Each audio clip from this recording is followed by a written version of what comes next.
అది దేవుడు రాయించినటువంటి ఆ గొప్ప మాట. కాబట్టి మనమందరము కూడా నమ్మితే రక్షించబడతాము, నమ్మకపోతే శిక్షించబడతాము. ఎందుకనంటే నిజమైన దేవుడు ఆయనే, లోకాన్ని ఎంతో ప్రేమించినటువంటి గొప్ప దేవుడు ఆయన. కాబట్టి ఆయన నిజమైన దేవుడు కాబట్టి ఆ మాటను నమ్మిన వాడికి మాత్రమే రక్షణ, నమ్మని వాడికి శిక్ష అని ఖచ్చితంగా చెప్పేశాడు. అదైతే అనుమానమేమీ లేదు. అందుకనే మమ్మల్ని ప్రేమించి, మీ గ్రామాన్ని ప్రేమించి, తన దాసులను మన మధ్యకి పంపించి గ్రామానికి సువార్త అందించాలని ఆయన మిమ్మల్ని ప్రేమించాడు. కాబట్టి తన దాసులను మీ మధ్యకి పంపించడం జరిగినది ఈ సాయంకాలపు వేళలో.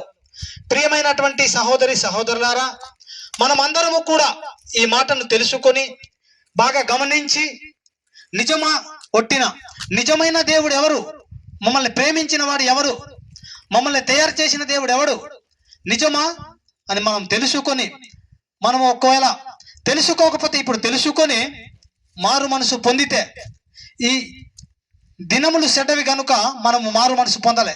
కాలము సమీపమే ఉన్నది. మారు మనసు పొందితేనే, మనం మారు మనసు పొందితేనే కానీ మారు మనసు పొందకపోతే రక్షణ దొరకదు. మనము జీవించేది 60, 70, 80, 90 సంవత్సరాలు మాత్రమే. శాశ్వతం ఇక్కడ బతకము. మనకి ఇది శాశ్వత రాజ్యము కాదు. ఏమి చేసినా కానీ ఒకరోజు విడిచిపెట్టి వెళ్ళిపోతాము. కాబట్టి విడిచిపెట్టిన తర్వాతనే మనకి అసలైనటువంటి ఆట ఉంటుంది. అక్కడ మనము ఎంత జీవించాలన్నా, ఎంత ఉండాలన్నా ఈ రాజ్యం మనకి శాశ్వతము కాదు. అక్కడ మాత్రమే శాశ్వతము. ఎక్కడ? ఒకటి నరకము, ఒకటి పరలోకము. కాబట్టి పరలోకము వెళ్ళాలంటే దేవుని ఖచ్చితంగా నమ్ముకోవాలా. అక్కడ సుఖం ఉంటుంది, సంతోషం ఉంటుంది, ఆనందం ఉంటుంది. ఎటువంటి కరువు లేదు, ఎటువంటి బాధ లేదు, ఎటువంటి ఇబ్బంది ఉండదు, ఎటువంటి అనారోగ్యం ఉండదు. సంపూర్ణమైనటువంటి సంతోషమే. ఇంకొకటి వేదనకరమైనటువంటి స్థలము, అది దేవునికి నమ్మని వారి కొరకు.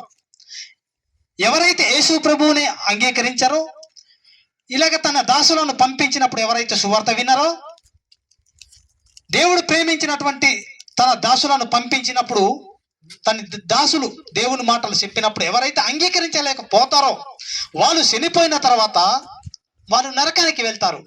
నరకములోనేముంటదంటే కష్టము, బాధ, శ్రమ, ఇరుకు, ఇబ్బంది, కన్నీటి, దుఃఖము, వేదన అన్నీ ఉంటాయి. బాధలన్నీ, కష్టాలన్నీ, దుఃఖాలన్నీ అక్కడ ఉంటాయి. కనీసము బుక్కెడు నీరు కాదు, సుక్క నీరు కూడా దొరకదండి నరకములో. మనం ఇక్కడ ఎన్నో సెలయేర్లు ఉన్నాయి, పంటలు పండించుకోవచ్చు, భూమిని హాయిగానే చక్కగా తింటున్నాము అనుకుంటున్నాము. నరకంలో గట్రా కుదరదు, సుక్క నీరు దొరకదు. అక్కడ అంతా గొప్ప బాధ, సుక్కడి నీరు కోసం ఇబ్బంది అయిపోతాము. కాబట్టి ప్రియ దేవుని బిడ్డలారా, అందరూ కూడా దేవుని బిడ్డలే. మనం మారు మనసు పొందక దేవునికి దూరమైనాము తప్ప అందరము కూడా ఒకే దేవుని బిడ్డలము. హల్లెలూయా. కాబట్టి మనం అందరము కూడా ఈ నిజమైన దేవుని తెలుసుకొని మనం మారు మనసు పొంది ఉంటే మనము చనిపోయిన తర్వాత పరలోకానికి వెళ్తాము. లేదా మారు మనసు పొందకుండా కానీ ఇలాగే చనిపోతే మనము ఖచ్చితంగా నరకానికి వెళ్తాము.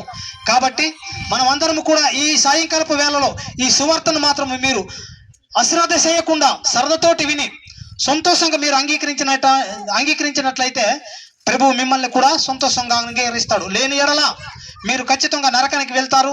కాబట్టి ఒక దినంలోనే మేము కూడా ఇటువంటి పరిస్థితులు ఎదుర్కొన్నాము. ఇప్పుడు నిజ దేవుడెవరో మేము తెలుసుకున్న తర్వాత మాకి సంపాదనలోన అంత ఇది లేదు, మా బతుకులోన అంత గొప్ప ఏమి లేదు.